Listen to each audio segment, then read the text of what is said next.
ସୂର୍ଯ୍ୟଦେବ ମୀନ ରାଶିରେ ପ୍ରବେଶ କଲେ ଅଶୁଦ୍ଧ କାଳ ବା ଖର ମାସର ଆରମ୍ଭ ହୋଇଥାଏ। ଏହି ଅଶୁଦ୍ଧ କାଳ 2025 ମସିହା ଏପ୍ରିଲ ମାସ 13 ତାରିଖ ପର୍ଯ୍ୟନ୍ତ ଭୋଗ ହେଉଥିବାରୁ ଏହି ସମୟରେ ସମଗ୍ର ଆର୍ଯ୍ୟାବର୍ତ୍ତରେ ବିବାହ, ବ୍ରତ, ବିଦ୍ୟାରମ୍ଭ, ଅନ୍ନପ୍ରାଶନ, ଗୃହପ୍ରବେଶ ଭଳି ମାଙ୍ଗଳିକ କାର୍ଯ୍ୟ ଜ୍ୟୋତିଷ ଶାସ୍ତ୍ରରେ ନିଷେଧ କରାଯାଇଅଛି। ଜୟ ଜଗନ୍ନାଥ। ନମସ୍କାର, ମୁଁ ତପନ ଡାଇଜେଷ୍ଟକୁ ଆପଣଙ୍କୁ ସ୍ୱାଗତ। ଭଗବାନ ସୂର୍ଯ୍ୟନାରାୟଣ ଦ୍ୱାଦଶ ରାଶିଚକ୍ରର ଗୋଟିଏ ରାଶିରୁ ଅନ୍ୟ ରାଶିକୁ ସଂକ୍ରମଣ କରିବା ବା ଅନ୍ୟ ଅର୍ଥରେ କହିବାକୁ ଗଲେ ଗୋଟିଏ ରାଶିରୁ ବାହାରି ଅନ୍ୟ ରାଶିକୁ ଗୋଚରରେ ଗମନ କରିବାକୁ ସଂକ୍ରାନ୍ତି କୁହାଯାଇଥାଏ। ଚଳିତ 2025 ମସିହା ମାର୍ଚ୍ଚ ମାସ 14 ତାରିଖ ଶୁକ୍ରବାର ସନ୍ଧ୍ୟା 6:58 ସୂର୍ଯ୍ୟ କୁମ୍ଭ ରାଶିରୁ ବାହାରି ମୀନ ରାଶିରେ ପ୍ରବେଶ କରିବେ। ମାର୍ଚ୍ଚ ମାସର 14 ତାରିଖ ଶୁକ୍ରବାର ଦିନ ମୀନ ସଂକ୍ରାନ୍ତିର ଉତ୍ସବ ପାଳନ କରାଯିବ। ସୂର୍ଯ୍ୟ ଏପ୍ରିଲ ମାସ 13 ତାରିଖ ପର୍ଯ୍ୟନ୍ତ ମୀନ ରାଶିରେ ଅବସ୍ଥାନ କରିବାକୁ ଥିବାରୁ ମୀନ ସଂକ୍ରାନ୍ତିର ଅବଧି ମାର୍ଚ୍ଚ ମାସ 14 ତାରିଖ ଠାରୁ ଏପ୍ରିଲ ମାସ 13 ତାରିଖ ପର୍ଯ୍ୟନ୍ତ ଭୋଗ ହେବ। ଜାଣିବା ସୂର୍ଯ୍ୟଦେବଙ୍କର ମୀନ ରାଶିର ପ୍ରବେଶ ଓ ମୀନ ସଂକ୍ରାନ୍ତିର ତାତ୍ପର୍ଯ୍ୟ।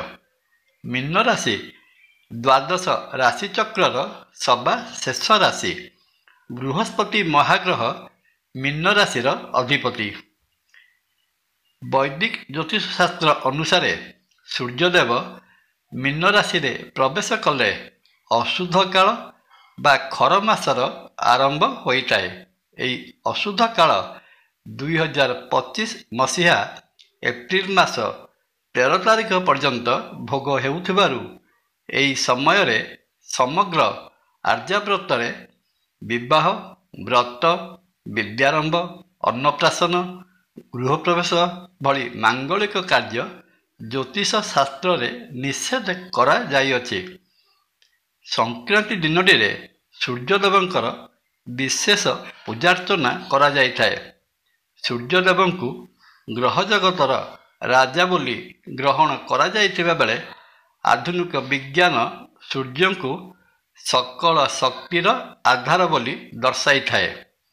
ତେଣୁ ଏହି ସଂକ୍ରାନ୍ତି ଦିନ ସୂର୍ଯ୍ୟଦେବଙ୍କର ପୂଜାର୍ଚ୍ଚନା ଓ ଦାନପୁଣ୍ୟ ଯଥାବିଧି କରାଗଲେ ଜୀବନରେ ରହିଥିବା ନକାରାତ୍ମକ ଶକ୍ତି ବା ନେଗେଟିଭ୍ ଏନର୍ଜିରେ ନଷ୍ଟ ହୋଇ ସକାରାତ୍ମକ ଶକ୍ତି ବା ପଜିଟିଭ୍ ଏନର୍ଜିର ବୃଦ୍ଧି ଘଟିଥାଏ।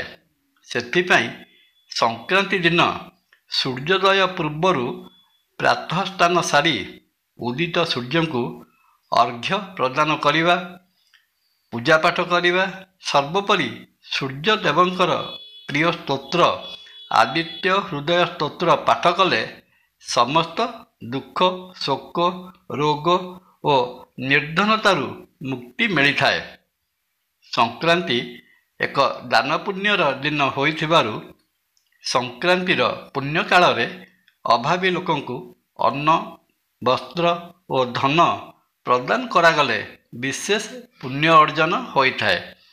ମୀନ ସଂକ୍ରାନ୍ତିର ପୁଣ୍ୟକାଳ 2025 ମସିହା ମାର୍ଚ୍ଚ ମାସ 14 ତାରିଖ ଦିବା 12:39 ଠାରୁ ସନ୍ଧ୍ୟା 6:29 ପର୍ଯ୍ୟନ୍ତ ରହୁଥିବାରୁ ଦାନପୁଣ୍ୟ କରିବା ପାଇଁ ଏହି ସମୟ ବେଶ ପ୍ରଶସ୍ତ ରହିବ। ଏହାଛଡ଼ା ଏହି ଦିନ ଗାଈକୁ ଚାରା ଖୁଆଇବା ମଧ୍ୟ ବହୁତ ଶୁଭପ୍ରଦ ହୋଇଥାଏ। ସୂର୍ଯ୍ୟଦେବଙ୍କର ମୀନ ରାଶିରେ ଗୋଚରର ଜ୍ୟୋତିଷୀୟ ମହତ୍ତ୍ୱ। ଦେବଗୁରୁ ବୃହସ୍ପତିଙ୍କ ରାଶି ମୀନ ରାଶିରେ 3 ଗୋଟି ନକ୍ଷତ୍ର ପୂର୍ବଭାଦ୍ର, ଉତ୍ତରଭାଦ୍ର ଓ ରେବତୀ ନକ୍ଷତ୍ର ଭୋଗ ହୋଇଥାଏ। ମାର୍ଚ୍ଚ 14 ତାରିଖ ଶୁକ୍ରବାର ଦିନ ସୂର୍ଯ୍ୟ ମୀନ ରାଶିରେ ବୃହସ୍ପତିଙ୍କ ନକ୍ଷତ୍ର ପୂର୍ବଭାଦ୍ର ନକ୍ଷତ୍ରରେ ପ୍ରବେଶ କଲେ। 3 ରାଶି ବୃଷ, ମିଥୁନ ଓ ଧନୁ ରାଶି ଜାତ ବ୍ୟକ୍ତିବିଶେଷଙ୍କ ପାଇଁ ମାସଟି ବହୁତ ଲାଭ ଏବଂ ଶୁଭପ୍ରଦ ରହିବ ଏବଂ ଏହି 3ଟି ରାଶିର ବ୍ୟକ୍ତି ବହୁତ ଶୁଭ ଫଳର ଆଶା କରିପାରନ୍ତି। କିନ୍ତୁ ଅନ୍ୟ 3ଟି ରାଶି ମେଷ, ସିଂହ ଓ କୁମ୍ଭ ରାଶି ଜାତ ବ୍ୟକ୍ତିଙ୍କ ପାଇଁ ମୀନ ସଂକ୍ରାନ୍ତି ମାସ ଭଲ ଯାଉନଥିବାରୁ ସେମାନେ ଏହି ମୀନ ମାସରେ ବିଶେଷ ସତର୍କତା ଅବଲମ୍ବନ କରିବା ଉଚିତ ହେବ। ଅନ୍ୟ ଏକ ଜ୍ୟୋତିଷୀୟ ଘଟଣାରେ ମୀନ ମାସ ମାର୍ଚ୍ଚ 29 ତାରିଖ ଦିନ ସୂର୍ଯ୍ୟପରାଗ ବା ସୂର୍ଯ୍ୟଗ୍ରହଣ ଘଟିବାକୁ ଯାଉଛି। ଏହି ସୂର୍ଯ୍ୟଗ୍ରହଣର ପ୍ରଭାବ ସମଗ୍ର ଜୀବଜଗତ ସହିତ ପୃଥିବୀ ପୃଷ୍ଠ ଉପରେ ଗଭୀର ନକାରାତ୍ମକ ପ୍ରଭାବ ପକାଇବାକୁ ଥିବାବେଳେ ଏହି ମାର୍ଚ୍ଚ 29 ତାରିଖ ଶନିବାର ଶନି ଅମାବାସ୍ୟା ଦିନ ସ୍ୱୟଂ ଶନିଦେବ ମଧ୍ୟ ଗୋଚରରେ ମୀନ ରାଶିରେ ପ୍ରବେଶ କରିବେ। ପୁନଶ୍ଚ ଉକ୍ତ ଦିନ ମୀନ ରାଶିରେ ଅବସ୍ଥିତ 6ଟି ଗ୍ରହ ରବି, ଚନ୍ଦ୍ର, ବୁଧ, ଶୁକ୍ର, ଶନି ଓ ରାହୁ ଷଡ଼ଗ୍ରହକୂଟ ଯୋଗ ନିର୍ମାଣ କରୁଥିବାରୁ ସମଗ୍ର ରାଶିଚକ୍ର ଏହାଦ୍ୱାରା ବିଶେଷ ଭାବରେ ପ୍ରଭାବିତ ହେବ। ସମୟର ସ୍ୱଳ୍ପତା ଦୃଷ୍ଟିରୁ ଆଗାମୀ ଦିନରେ ଏହା ଉପରେ ଅନ୍ୟ ଏକ ଭିଡ଼ିଓ ପ୍ରସ୍ତୁତ କରିବା। ମୋଟାମୋଟି ଭାବରେ କହିବାକୁ ଗଲେ ମୀନ ରାଶିରେ ସୂର୍ଯ୍ୟଦେବଙ୍କର ପ୍ରବେଶ ବା ମୀନ ସଂକ୍ରାନ୍ତି ଚଳିତ ବର୍ଷରେ ଘଟିଥିବା 12ଗୋଟି ସଂକ୍ରାନ୍ତି ମଧ୍ୟରୁ ଏକ ଭିନ୍ନ ଧରଣର ବାର୍ତ୍ତା ସହିତ ଆରମ୍ଭ ହେବାକୁ ଯାଉଛି। ଜୟ ଜଗନ୍ନାଥ।